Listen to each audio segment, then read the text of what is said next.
శ్రీమాత్రే నమః. ఓం శ్రీ గురుభ్యో నమః. నమస్తే అండి, నేను మీ రామకృష్ణహాన్, ఆస్ట్రో న్యూమరాలజిస్ట్. అందరూ ఎలా ఉన్నారు? మరి ఎప్పుడెప్పుడు అని ఎదురు చూస్తున్నటువంటి టైం రోజు శని హోమం రానే వస్తుంది. మళ్ళీ మే 4వ తారీఖు. కొంతమంది నాకు ఫోన్లు చేసి, గురుగారు మా దగ్గర డబ్బులు అందక మేము శని హోమం జరిపించలేదు, మళ్ళీ నెక్స్ట్ మంత్ ఎప్పుడు పెడుతున్నారంటే మే 4వ తారీఖు అమ్మ అని చెప్పాను చాలా మంది. తప్పకుండా నేను పదే పదే మిమ్మల్ని బ్రతిమిలాడుతున్నది ఎందుకంటే, శనీశ్వరుడు కుంభరాశిలో ఉన్నప్పుడు మాత్రమే శనీశ్వరుడు ద్వారాలు తెరుచుకుంటాడు. అప్పుడు మీ వినతులు స్వీకరిస్తాడు. కుంభరాశిలో నుండి మీనరాశిలోకి వెళ్ళిపోతే శని ద్వారాలు క్లోజ్ చేస్తాడు. అప్పుడు మీ వినతులు స్వీకరించాడు. మీకు ఇంకా కష్టాల పాలు అయ్యే అవకాశాలు ఎక్కువగా ఉంటాయి. ఫస్ట్ తన అనుగ్రహం పొంది మీరు రెడీలో ఉండాలి. అనుగ్రహం పొంది మీరు రెడీలో ఉండాలి. అప్పుడు మీకు ఏ కష్టం రాకుండా శనీశ్వరుడు మిమ్మల్ని కాపాడుతుంటాడు. నిజమండి. ఇప్పుడు 365 రోజులలో శనీశ్వరుడు 364 రోజులు కఠినంగానే ఉంటాడు. కఠినం అంటే కఠిన, మహాకఠినాత్ముడు అండి. ఒక విధంగా చెప్పాలంటే శనీశ్వరుడు నువ్వు ఎంత చెప్పినా వినాడు శనీశ్వరుడు.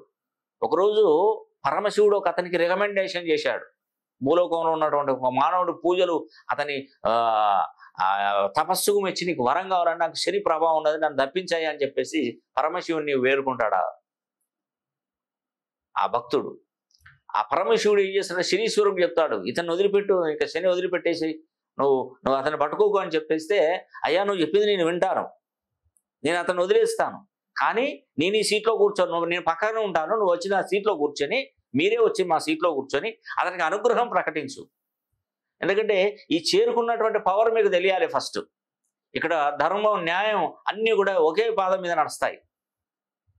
అందరికీ ఒకేలా న్యాయం చేయిస్తాను, కాబట్టి నేను ఏం చేయలేనని చెప్పేసి పరమశివునికే సమాధానం చెప్తాడు.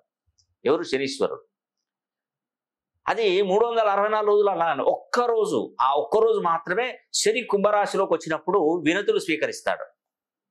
అందుకే మనం ఎంత మనం దేవుళ్లకు ఎంతమందికి ఎన్ని పుణ్యక్షేత్రాలు దర్శించిన, శని మహర్దశ వచ్చినప్పుడు కానీ, ఏళ్ళనాడు శని నడిచినప్పుడు కానీ, అర్ధాష్టమ శని నడిచినప్పుడు కానీ, అష్టమ శని నడిచినప్పుడు కానీ, మనం శనీశ్వరుడు అనుగ్రహం తప్ప వేరే దేవుళ్ళు ఏ దేవుళ్ళు మనకేం చేయలేరండి.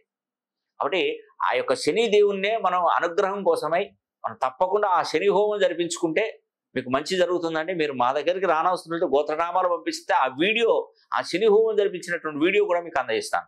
ఈ అవకాశాన్ని ప్రతి ఒక్కరూ సద్వినియోగం చేసుకోవాలని కూడా మనస్ఫూర్తిగా కోరుకుంటూ సెలవు తీసుకుంటున్నాను. సర్వే జనా సుఖినో.